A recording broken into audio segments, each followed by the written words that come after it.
ஆனந்த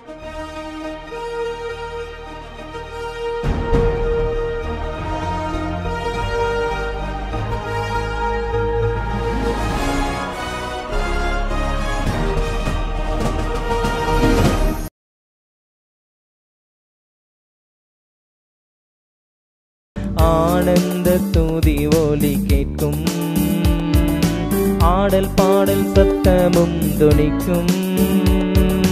ஆகாய விண்மீனாய் அவர் ஜனம் பெருகும், ஆண்டவர் வாக்கு பலிக்கும்.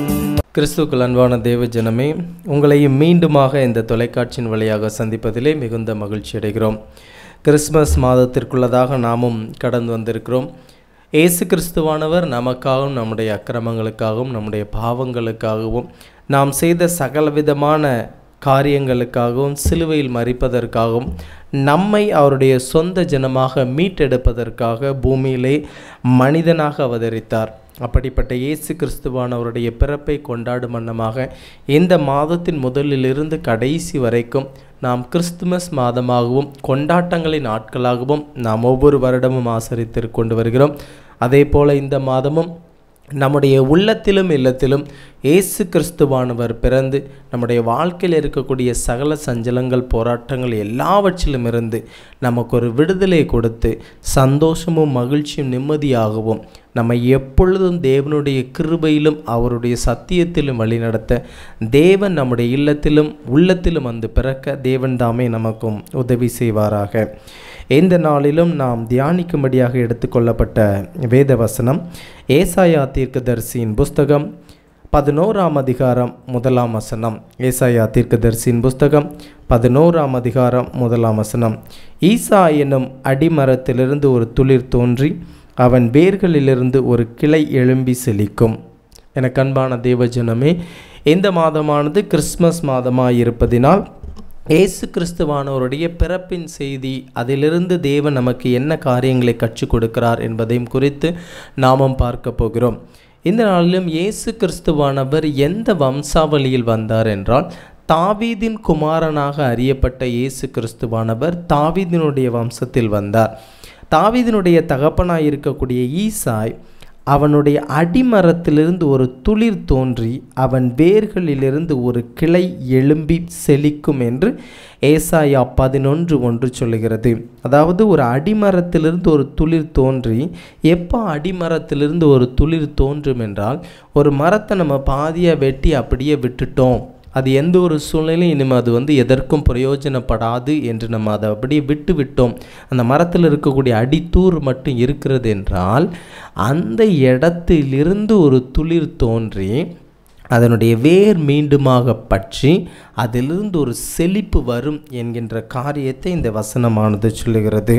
ஏனென்று சொன்னால், எதற்காக இப்படிப்பட்ட காரியம் சொல்லப்பட்டிருக்கிறது என்றால், முன்னொரு காலத்தில் இயேசு கிறிஸ்துவானவர் பூமிக்கு வருவதற்கு முன்பதாக இஸ்ரவேல் ஜனங்களும் யூதேயா ஜனங்களும் எருசலேமில் இருக்கக்கூடிய ஜனங்களும் அடிமைத்தனத்தில் இருக்கக்கூடிய வீட்டில் அடிமைகளாக வைக்கப்பட்டிருந்தார்கள். அந்த காலத்தில் இருந்தக்கூடிய ரோம போர்ச்சேவர்களும் ராஜாக்களும் இவர்களை அடிமைகளாக கொண்டு போய் இவர்களை ரட்சிப்பதற்கு ஒரு மேசியாவை அவர்கள் எதிர்பார்த்து கொண்டிருந்த சூழ்நிலையில், உங்களை ரட்சிப்பதற்கும் உங்களை காப்பாற்றுவதற்கும் நீங்கள் செய்யக்கூடிய பாவங்கள் அக்கிரமங்கள் எல்லா காரியத்திலுமிருந்தும் உங்களை சுத்திகரித்து பரலோக ராஜ்யத்திற்கு ஏற்ற பிள்ளைகளாக உங்களை கொண்டு வருவதற்கு உங்களிடத்திலிருந்து உங்கள் மத்தியில் ஒரு மேசியா புறப்பட்டு வருவார் என்கின்ற காரியத்தை முன்னறிவிப்பாக இந்த வசனம் சொல்லுகிறது. இந்த வசனம் சொல்லுகிறது, ஈசா என்னும் அடிமரத்திலிருந்து, அந்த கோத்திரத்தின் அடிமரத்திலிருந்து, அது இனி செழிக்காது துளிர் விடாது, எல்லா காரியங்களும் இதோடு நின்று விட்டது. இதற்கு முன்பதாகவும் இதற்கு பின்பதாகவும் நடந்த காரியங்கள் எப்படிப்பட்ட காரியங்களாக இருந்தாலும் சரி, இனி வரக்கூடிய காலங்களில் ஒரு ரட்சிக்கக்கூடிய ஒரு இரட்சகர், ஒரு ரட்சிக்கக்கூடிய ஒரு மேசியா இனிமை உங்கள் மத்தியில் வரப்போவதில்லை என்கின்ற காரியத்தில் அவர்கள் திகைத்து கொண்டிருந்த அந்த சூழ்நிலையில் தீர்க்கதரிசியின் மூலமாக சொல்லப்பட்ட இந்த வார்த்தை ஈசா என்னும் அடிமரத்திலிருந்து நம்முடைய வாழ்க்கையிலும் நாம் பலவிதமான சஞ்சலங்களிலும் போராட்டங்களிலும் துன்பத்தில் இருந்தாலும் சரி, இனி நம்முடைய வாழ்க்கையில் ஒரு செழிப்பு என்பது இருக்காது.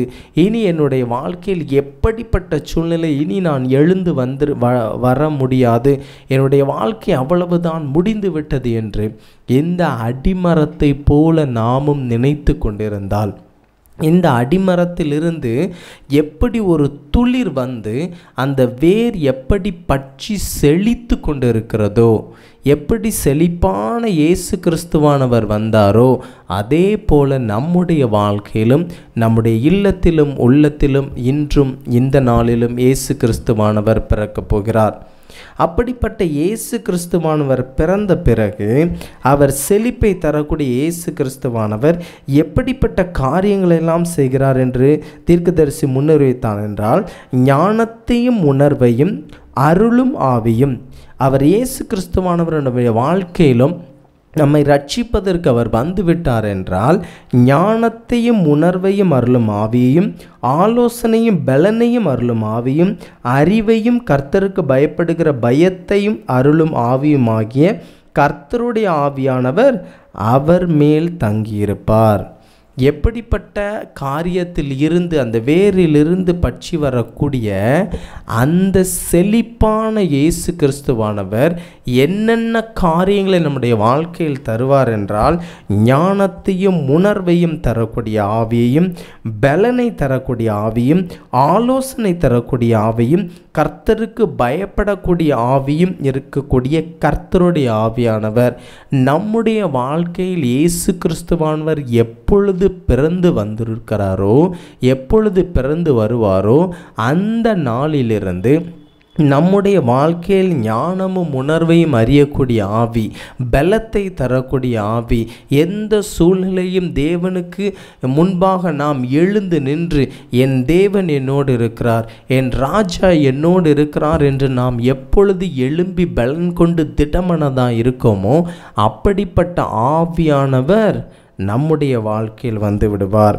அதைத்தான் 1ஆம் வசனம் சொல்லுகிறது, அவன் வேர்களிலிருந்து ஒரு கிளை எழும்பி செழிக்கும். நம்முடைய வாழ்க்கையில் இருக்கக்கூடிய இந்த வேர் கசப்பான வேராக இருந்தாலும் சரி, நம்முடைய வாழ்க்கையில் இருக்கக்கூடிய இந்த வேரானது இனி துளிர் விடாமல் இருக்கக்கூடிய அந்த வேராக இருந்தாலும் சரி, இயேசு கிறிஸ்துவானவர் எப்பொழுது நம்முடைய வாழ்க்கையில் ஒரு கிளையாக எழும்பி நம்முடைய வாழ்க்கையில் ஒரு கிளையாக தோன்றி நிற்கிறாரோ, அப்பொழுது அது ஒரு மிகப்பெரிய செழிப்பை கொடுக்கும். அப்படிப்பட்ட இயேசு கிறிஸ்துவானவர் நம்முடைய வாழ்க்கையில் வரும்போது அவர் என்னென்ன காரியங்கள்லாம் செய்வார் பாருங்க. கர்த்தருக்கு பயப்படுதல் அவருக்கு உகந்த வாசனையாக இருக்கும்.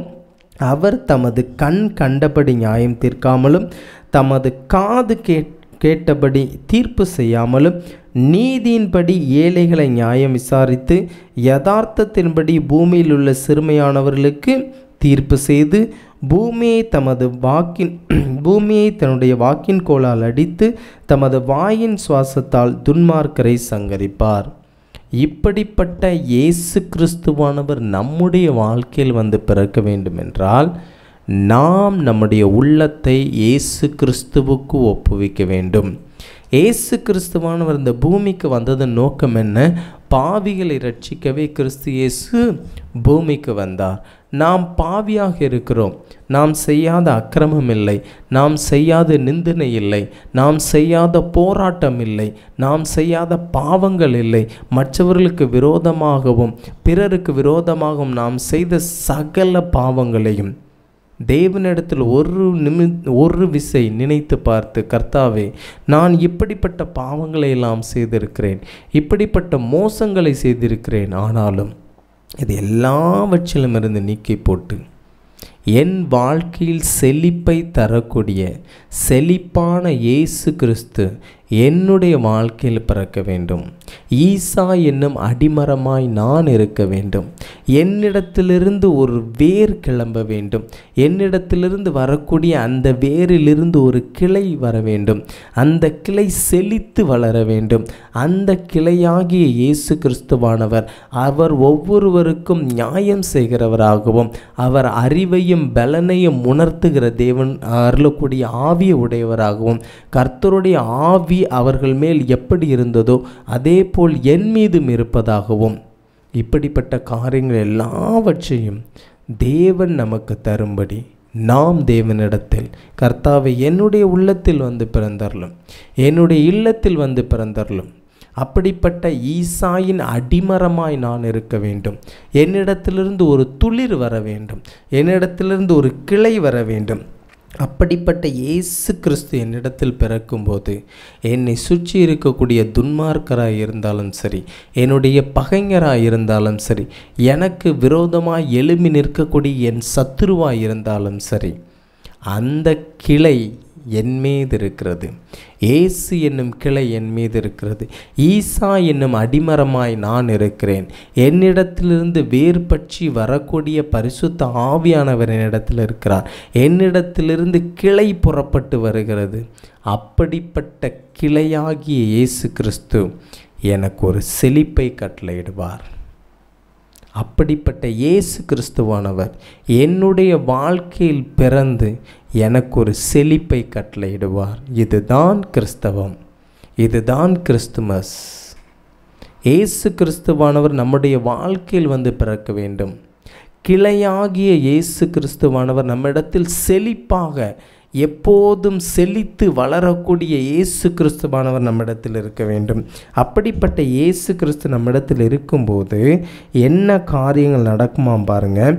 நீதி அவருக்கு அரைக்கட்டும், சத்தியம் அவருக்கு இடைக்கட்சியுமாய் இருக்கிறது. அப்பொழுது ஓனாய் ஆட்டுக்குட்டியோடே தங்கும். எல்லா சூழ்நிலையிலும் சமாதானம் இருக்கும். ஓனாயும் ஆட்டுக்குட்டியும் எப்படிப்பட்ட பகைஞர்கள் என்று நமக்கு தெரியும். ஆனாலும் நம்மை சுற்றி இருக்கக்கூடிய சத்துருக்கள் மத்தியிலும், நம்மை சுற்றி இருக்கக்கூடிய சகல ஜனங்கள் மத்தியிலும், நமக்கு விரோதமாக எழும்பி நிற்கக்கூடிய ஜனங்கள் யாராக இருந்தாலும் சரி, அவர்கள் மத்தியில் நமக்கு ஒரு சமாதானமான வாழ்க்கை கிடைக்கும். எப்பொழுது இந்த இயேசு கிறிஸ்து என்கின்ற கிளை நம்மிடத்தில் செழித்து வரும்போது, ஈசா என்னும் அடிமரமாய் நாம் மாறும்போது, நம்மிடத்திலிருந்து ஒரு வேர் பற்றி வெளியே வந்து அது ஒரு கிளையாக மாறி செழித்து வளரும்போது நம் வாழ்க்கையில் சகலவிதமான காரியங்களிலும் நமக்கு சமாதானம் உண்டாயிருக்கும். அடுத்த வசனம் 6ஆம் வசனம் பாருங்கள். அப்பொழுது ஓனாய் ஆட்டுக்குட்டியோடே தங்கும், புலி வெள்ளாட்டுக்குட்டியோடே படுத்துக்கொள்ளும், கன்றுக்குட்டியும் பாலசிங்கமும் காளையும் ஒருமித்திருக்கும், ஒரு சிறு பையன் அவைகளை நடத்துவான். எந்த சூழ்நிலை இருந்தாலும் சரி, எவ்வளவு கஷ்டமான மோசமான சூழ்நிலை இருந்தாலும் சரி, நமக்கு சமாதானமே இல்லாத சூழ்நிலை இருந்தாலும் சரி, அனைத்து காரியங்களிலும் சமாதானம் உண்டாயிருக்க பண்ணுவார். யார்? இயேசு கிறிஸ்துவானவர். ஈசாயின் அடிமரத்திலிருந்து வரக்கூடிய அந்த கிளையானது நம்மை சகல காரியங்களிலும் நிம்மதியாகவும் சந்தோஷமாகவும் சமாதானமாகவும் நடத்தும். அப்படிப்பட்ட இயேசு கிறிஸ்து நம் உள்ளத்தில் பிறக்கும்போது தான் அது உண்மையான கிறிஸ்துமஸ். நம்ம எல்லாரும் வேண்டுதல் செய்கிறோம், ஏசப்பா டிசம்பர் 25ஆம் தேதி நம்ம எல்லாரும் கோயிலுக்கு போகிறோம், கேக் சாப்பிட்றோம், அன்றைக்கி பிரியாணி வச்சு சாப்பிட்றோம். ஆனால் நம்ம எதற்காக இயேசு கிறிஸ்துவானவர் நம்முடைய வாழ்க்கையில் தோன்றியிருக்கிறார், எதற்காக இயேசு கிறிஸ்துவானவர் நம்முடைய வாழ்க்கையில் பிறந்திருக்கிறார் என்கின்ற காரியங்கள் எல்லாவற்றையும் மறந்துவிட்டு, ஆனால் நம்ம அன்றைக்கி நினைச்சிரோம் கிறிஸ்துமஸை கொண்டாடுறோம். மற்றவங்களுக்கு உதவி செய்கிறவங்களாம இருக்கிறோமா? மற்றவர்களுக்கு நம்ம எந்த காரியத்தில் உதவி செய்கிறோம்? இயேசுவை எவ்விதமாக நாம் முன்னிறுத்துகிறோம்? நம்முடைய வாழ்க்கையில் பிறந்த இயேசு கிறிஸ்துவை பிறந்த அந்த நன்னாளில் நாம் என்ன செய்கிறோம்? எப்படிப்பட்ட கிறிஸ்துமஸாக நாம் அதை கொண்டாடுகிறோம் என்பதில் அநேகர் தவறுவது உண்டு. ஆனாலும் நிறைய பேர் என்ன செய்கிறாங்க பாருங்கள், கிறிஸ்துமஸ் அன்னைக்கு மற்றவங்களை ஏழைகளுக்கு உணவு கொடுக்குறாங்க, ஏழைகளுக்கு உடை வாங்கி கொடுக்குறாங்க. இயேசு கிறிஸ்துவனுடைய பிறந்த நாள் ஏழை ஜனங்களோடும் மற்ற ஜனங்களோடும் அவர்கள் கொண்டாடுகிறார்கள். ஆனால் அநேக நம்ம என்ன செய்கிறோம் பாருங்கள், கோயிலுக்கு போகிறோம், துணி போடுறோம், பிரியாணி மட்டன் சிக்கன் வச்சு சாப்பிட்றோம், அன்னைக்கு அப்படியே அதோட நாள் அப்படியே முடிஞ்சிருது. ஆனால் அப்படி இருக்கக்கூடாது.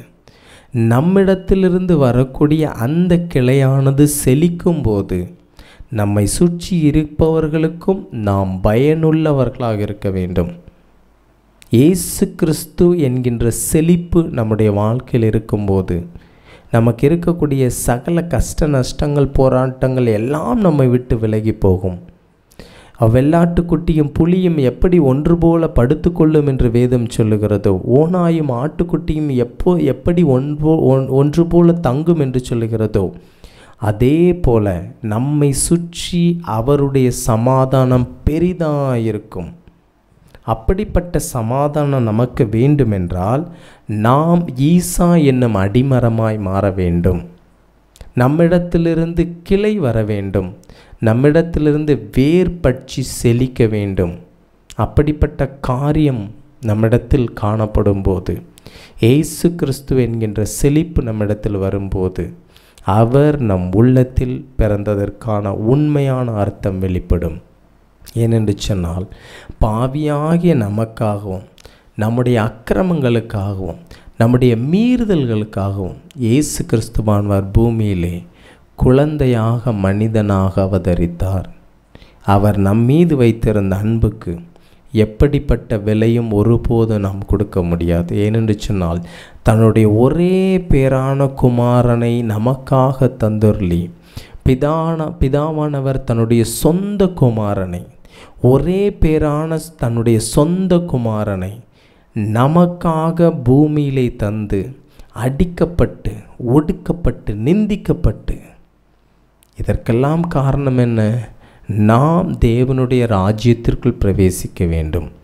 தேவனுடைய ரட்சிப்பை நாம் பெற்றுக்கொள்ள வேண்டும். அப்படிப்பட்ட காரியங்களில் தேவனுடைய சித்தத்தின்படி நாம் நடக்க வேண்டும் என்கின்ற ஒரு எண்ணம், ஒரு விருப்பம் நம் பிதாவாகிய தேவனுக்கு உண்டு. அதனால்தான் இயேசு கிறிஸ்துவானவரை பூமிக்கு தந்து, என்னுடைய ஜனங்கள் எல்லாரையும் நான் ரட்சித்து என்னுடனே கூட நான் கூட்டிச் செல்ல வேண்டும் என்று பூமிக்கு வந்து இயேசு கிறிஸ்துவானவர் சத்தியத்தை நீங்கள் அறிவீர்கள், சத்தியம் உங்களை விடுதலையாக்கும் என்றார். யார் அந்த சத்தியம்? நானே வழியும் சத்தியமும் ஜீவனுமாயிருக்கிறேன் என்று இயேசு கிறிஸ்து சொன்னார். இயேசு கிறிஸ்து தான் அந்த சத்தியம். இயேசு கிறிஸ்து தான் ஜீவன். இயேசு கிறிஸ்து தான் மெய்யான தெய்வம். அப்படிப்பட்ட தேவனானவர் நம்முடைய வாழ்க்கையில் வேர்பற்றி செழித்து வளர தேவனை நோக்கி எப்பொழுதும், கர்த்தாவே, ஈசா என்னும் அடிமரமாய் நான் மாறுகிறேன் அப்பா, என்னிடத்திலிருந்து ஒரு வேர் பற்றி எழும்பட்டும், என்னிடத்திலிருந்து கிளை பற்றி எழும்பட்டும், அது செழிப்பானதாக மாறட்டும். அப்படி செழிப்பானதாக மாறும்போது, ஆண்டவரே, நீர் எல்லாருக்கும் ஒரே நியாயத்தீர்ப்பை கொடுத்தீர், எல்லாருக்கும் ஒரே நியாயத்தை கொடுத்தீர், சமாதானத்தை கொண்டு வந்தீர், சந்தோஷத்தை கொண்டு வந்தீர், அனைத்திற்குமான நிறைவாகிய தேவனாக நீர் இருந்தீர். உம்மையும் என்னுடைய வாழ்க்கையில் நான் ஏற்றுக்கொள்கிறேன். என்னுடைய வாழ்க்கையில் சமாதானத்தையும் சந்தோஷத்தையும் கொண்டு வாரும், நீர் பொறுப்படுத்திக் கொள்ளும் என்று கேட்கும். கர்த்ததாமே நம்முடைய வாழ்க்கையில் வேர்பற்றி வளர்ந்து செழிப்பை உண்டாக்குவாராக. ஈசா என்னும் அடிமரமாக நாம் மாறுவோமாக. ஆமேன்.